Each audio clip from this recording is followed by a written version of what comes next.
The question of how and why the United Nations is the crux of the great conspiracy to destroy the sovereignty of the United States and the enslavement of the American people within a UN one-world dictatorship is a complete and unknown mystery to the vast majority of the American people. The reason for this unawareness of the frightening danger to our country and to the entire free world is simple. The masterminds behind this great conspiracy have absolute control of all of our mass communications media, especially television, the radio, the press, and Hollywood.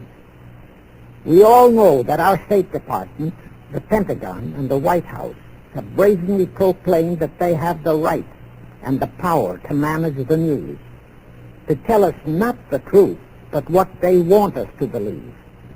They have seized that power on orders from their masters of the great conspiracy. And the objective is to brainwash the people into accepting the phony peace bait to transform the United States into an enslaved unit of the United Nations one world government.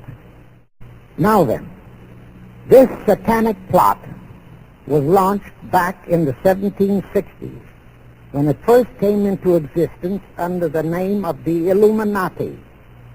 This Illuminati was organized by one Adam Weishaupt, born a Jew, who was converted to Catholicism and became a Catholic priest, and then, at the behest of the then newly organized House of Rothschild, defected and organized the Illuminati.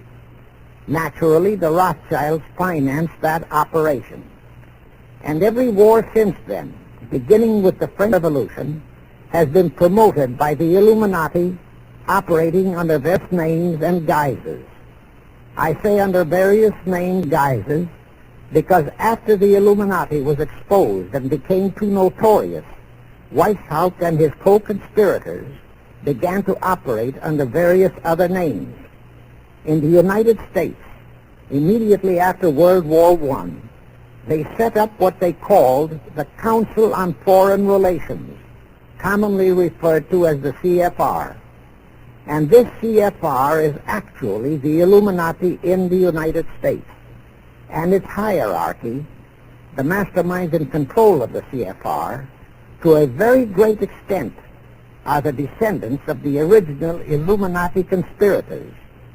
But to conceal that fact, most of them changed their original family names to American-sounding names. For example, the true name of the Dillons, Clarence and Douglas Dillon, once Secretary of the U.S. Treasury Department, is Lepowski. I'll come back to all this later.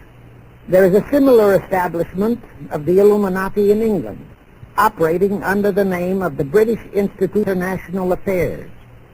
There are similar secret Illuminati organizations in France, Germany, and other nations operating under different names.